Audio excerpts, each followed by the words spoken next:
അസ്സലാമു അലൈക്കും വറഹ്മത്തുള്ളാഹി വബറകാതുഹു. അളക്കം ജമാഅത്തിലെ അബൂബക്കർ എന്ന് പറയുന്ന വ്യക്തി ഉഷാറില്ലാതെ ഒരു ഷോക്ക് വന്ന് ഹോസ്പിറ്റലിൽ അഡ്മിറ്റിലാണ്. അപ്പോൾ ഏകദേശം ഒരു 10 ലക്ഷം ഉറുപ്പിൻ്റെ അത്ര ചെലവ് വേണമെന്ന് അറിയിച്ചിട്ടുണ്ട്. അപ്പം മുമ്പ് ഒരു വീഡിയോ ചെയ്തിട്ടുണ്ട്. അത് പൈസ വരാത്തത് കൊണ്ട്, അക്കൗണ്ട് ബ്ലോക്ക് ആയത് കൊണ്ട് വീണ്ടും ഒരു വീഡിയോ എടുക്കേണ്ട ആവശ്യം വന്നു. അതുകൊണ്ട് എല്ലാ ആളുകളും, ഈ വീഡിയോ കാണുന്ന ആളുകളൊക്കെ ഇതിനു വേണ്ടി സഹായിക്കണമെന്ന് അറിയിക്കുന്നു. അല്ലാഹു തആല അദ്ദേഹത്തിന് പൂർണ്ണമായ ആഫിയത്ത് നൽകട്ടെ. ഈ ജമാഅത്തുകാർ നിങ്ങളിലേക്ക് ഈ വീഡിയോ സമർപ്പിക്കുകയാണ്. ഇത് കാണുന്ന ആളുകളൊക്കെ നല്ല സഹായം ചെയ്ത് സഹകരിക്കണമെന്ന് പ്രത്യേകം അറിയിക്കുന്നു. സഹായിക്കുന്ന ആളുകളൊക്കെ അല്ലാഹു പൂർണ്ണമായി സഹായിക്കുമാറാകട്ടെ എന്ന് പ്രാർത്ഥിക്കുന്നു. ಅಸ್ಸಲಾಮು ಅಲೈಕುಂ ವರಹಮತುಲ್ಲಾಹಿ ವಬರಕಾತುಹು.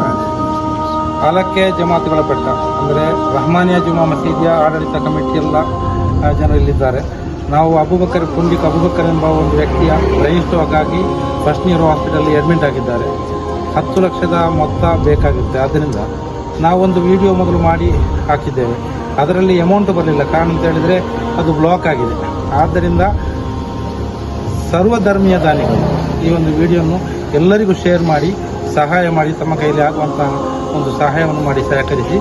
ಅಸ್ಸಲಾಮು ಅಲೈಕುಂ ವರಹಮತುಲ್ಲಾ. ಆತ್ಮೀಯರೇ, ಮಾನವೀಯ ಉದಾರ ಮನಸ್ಸಿನ ಹೃದಯವಂತರೇ, ರಹಮಾನಿಯಾ ಜುಮಾ ಮಸೀದಿ ಅಳಕ್ಕೆ ಜಮಾತಿಗೊಳಪಟ್ಟ ಅಬೂಬಕರ್ ಎಂಬವರಿಗೆ ಬ್ರೈನ್ ಸ್ಟ್ರೋಕ್ ಎಂಬ ಮಾರಕವಾದ ಕಾಯಿಲೆಗೆ ತುತ್ತಾಗಿ ಈಗ ಮಂಗಳೂರಿನ ಫಸ್ಟ್ ನ್ಯೂರೋ ಆಸ್ಪತ್ರೆಯಲ್ಲಿ ಚಿಕಿತ್ಸೆಯಲ್ಲಿದ್ದಾರೆ. ಸಹೋದರರೇ, 10 ಲಕ್ಷಕ್ಕಿಂತ ಅಧಿಕ ಮೊತ್ತವನ್ನು ಭರಿಸಲು ಬಡ ಕುಟುಂಬವಾದ ಇವರಲ್ಲಿ ಸಾಧ್ಯವಿಲ್ಲದ ಕಾರಣ ಮೊದಲು ಒಂದು ವಿಡಿಯೋ ಸಾಮಾಜಿಕ ಜಾಲತಾಣಗಳಲ್ಲಿ ನಾವು ಹರಿಬಿಟ್ಟರೂ ಕೂಡ ಕೇವಲ 60,000 ಮೊತ್ತ ತಲುಪಿದಾಗ ಖಾತೆಯ ತಾಂತ್ರಿಕ ದೋಷದಿಂದ ಧನ ಸಂಗ್ರಹ ಸ್ಥಗಿತವಾಯಿತು. ಆದ ಕಾರಣ ಈಗ ನಾವು ಮಗದೊಮ್ಮೆ ಜಮಾತಿನ ಸಮ್ಮುಖದಲ್ಲಿ ವಿಡಿಯೋವನ್ನು ತಮ್ಮ ಮುಂದೆ ಇಡುತ್ತಿದ್ದೇವೆ. ಸಹೋದರರೇ, ದಯವಿಟ್ಟು ಎಲ್ಲರೂ ಸಹಾಯ ಹಾಗೂ ಶೇರ್ ಮಾಡಿ ಅವರನ್ನು ಆರೋಗ್ಯವಂತರಾಗಿ ಮನೆ ತಲುಪಿಸುವ ಪ್ರಯತ್ನವನ್ನು ಮಾಡೋಣ.